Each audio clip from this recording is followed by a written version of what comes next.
crazy fans. The most disgusting representation of the virtues that all fans love dearly. Which fans represent this reprehensible lot of bad fans.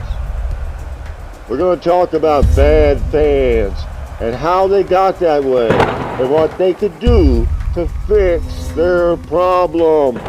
You see, fans are like teams. Have a problem, they gotta fix it. Sometimes the fans don't try hard enough. Sometimes they're unimaginative. And sometimes they're delirious. And sometimes they start twisting facts because they've become bad examples of dignity and honor. What sort of human frailty, pride and ego takes the best of us into dark alleys? We'll talk about some of those alleys that fans have entered. And what happens when you stumble into a bad neighborhood of fanhood? Passion, honesty, and vision are required to be a good fan. My dad told me a lot of things. He said, don't say what you don't know. But most important, you know what you're saying is true. Or don't say nothing. So my daddy told me to imagine I had sense, and so I reckon I'd try. So that's one of the rules. You gotta, common sense will trump any glorious, well put together statement that's bullshit. Can we say that? Or whatever. If it doesn't make any sense, you will get shot down. That's point blank. You can't win an argument when your argument has holes. You have to lose when you lose. And that's the problem. Nobody wants to lose. Alabama fans still think they're the national champions. They still think they are entitled to everything, all the glory when they went 11-2. I have fans from them that tell me that we were one play away. Georgia was one game away from making Alabama the national champion. He actually believed that if Georgia had lost to Missouri, that his team would have won the national title. I had to explain to him that Georgia would have lost to Missouri, they still would have been the East champ, and they still would have beat LSU, and everything as we know it would have occurred. Alabama was already out of it. And so how delusional can you be when you don't even know that you're irrelevant, at least this season? You're irrelevant to the playoffs conversation. There's no if this, we would have been champions. You're closer to 7-5. You want to play what if? I don't like to play what if. I don't like that game. And I don't play what if. Don't what if me anywhere, because I will shoot you down. Again, the facts and the truth will always prevail against somebody playing what if? What if we didn't lose those two receivers, you wouldn't even won the division? How does that even affect the division? You lost the receivers. One of the reasons you've been winning these championships, I was listening to the Eli Gold football game. I came back in 2016. Man, Alabama's lost 4 linebackers today. And he had like it wasn't a big deal. I don't think they were lost for the year. These guys had enough depth to survive 4 linebackers, starting linebackers, to go out in a game and they still won handily. That's Alabama. Now, they say they lost receivers in the last championship game, a couple years ago now, because they lost their best receivers. It nullifies the Georgia championship. Bama wasn't at full strength. They managed to beat that team. I think it was Auburn, that Mississippi State that day, without 4 linebackers. But I guess that's not quite beating Georgia. I acknowledge that. But depth has always been the cornerstone of the Nick Saban model. He has to have more depth. It's required. And so when you complain about losing games because you lost a receiver, it makes me think you slipped off the wagon just a little bit. But the Alabama fans are the most delusional, and I will prove it tonight. I will prove it. There are plenty of close competition. Tennessee comes real close. But they can be forgiven because they haven't won anything in 15 years. They can be delusional. Most people would be. Plus, they're probably for real. They're going to be good for a while. Also, Alabama, but we don't know. Because when you fall off the greatness train, sometimes it's a pretty hard spill. But they haven't fallen off the train. They have the most talent even still, probably. That really helped Texas A&M, didn't it? So, I'm going to share with you. I'm just going to show you what I do. I check my notifications and deal with the current idiot that types into my account and talks to me.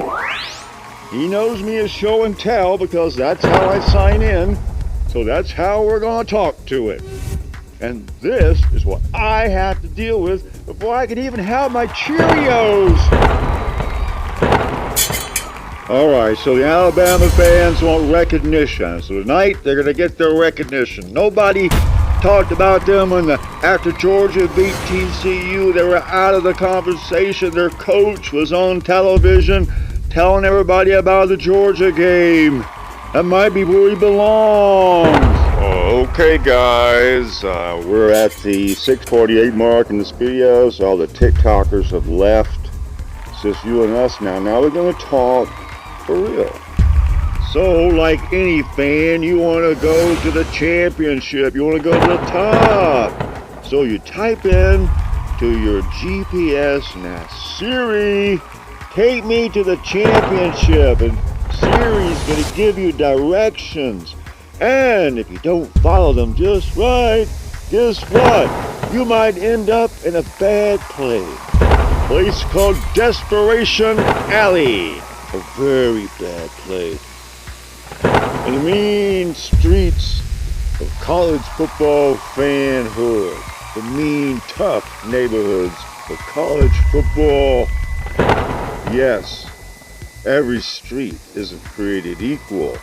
And Desperation Alley is to be avoided, as well as several other streets. We will get to all of those bad streets not listed in that GPS. But we're going to talk about right now one school that has steered down Desperation Alley. And we will talk about Alabama in just a moment. You can tell by listening to the fans. You can tell by watching what Nick Saban says. You can tell by what the media says about Alabama that they're definitely steered onto Desperation Alley, a place that is most difficult to escape. You see, it's not on GPS. You don't even know you're on it. Ha! That's the worst part. Now, the Alabama fans probably need to leave the room now because you're not going to like what we're saying. But remember, we only say what's true. We're on Desperation Alley. The Alabama fan will say, hey, how can we be on Desperation Alley? We're Alabama. Roll Tide. That's all we gotta say. Roll Tide is the answer for everything. War Eagle's the answer for everything at Auburn. You can't fix everything with a Roll Tide. Roll Tide don't mean nothing. Nick Saban came in to Alabama and he had a process. And it worked. And guess what? One of his proteges has duplicated that process. The numbers back it up. Almost identical performances for 7 years. So, he may have the process, but someone stole the copyright. Alabama has to be number one or they fail. The Alabama fan, he has to bite his tongue. 11-2.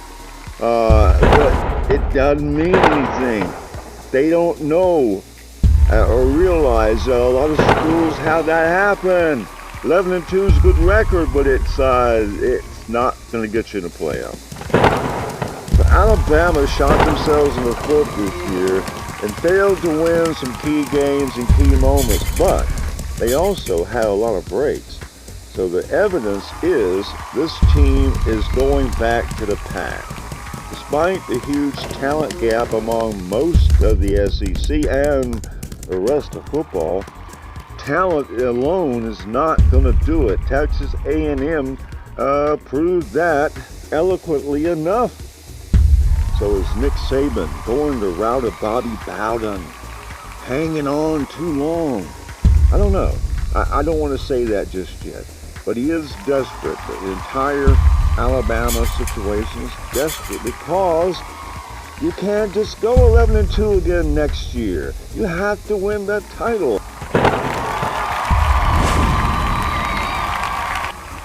The window maybe slammed onto someone's fingers. Now, Alabama fans don't think they're desperate. They're far beyond desperation. But they're on Desperation Alley. It's unmistakable. That's where they are. They're tooling and circling, and they'll never get off. No one leaves Desperation Alley. Now, when your team is on Desperation Alley, it's essential that you understand where you are and how to get back on the main highway. Alabama is facing something they had tried to deny. Georgia is sitting over there in the East, and they are getting ahead of you. They've been getting ahead of you, but you've been rationalizing that as, oh, they're not nothing. We're Alabama Roll Tide. And you point your fingers at this and that, and you don't realize just how petty and back to the pack you've become. Look at what you are. You're losing to Tennessee, allowing 49 points, and coming up with an excuse. Always excuses. You can't get ahead making excuses when you've got a guy down there just to the east, a warrior, who's using your copyrighted material and doing it better than you did. Well, it's good, and you got complacent. And that's the exit ramp to Desperation Alley. But the real problem with Alabama is going to come is like Nick Saban probably has a couple of good years left in him, but the changes in college football might be just too much. NIL situation is going to change the way you recruit. That advantage Alabama had, a natural advantage, may dissipate. The transfer portal, Alabama's gotten wrecked without exit transfer portals. They bring in, I suppose, as need, but it's not necessarily a reload situation there for anybody. But even if they can keep the talent pumping in, and I guess they can, they're not getting the most out of it. And so we'll have to watch what they do in the offseason. They'll probably have to do a coordinator change. And those kind of things don't usually work the first year, and next year is so vital for Alabama.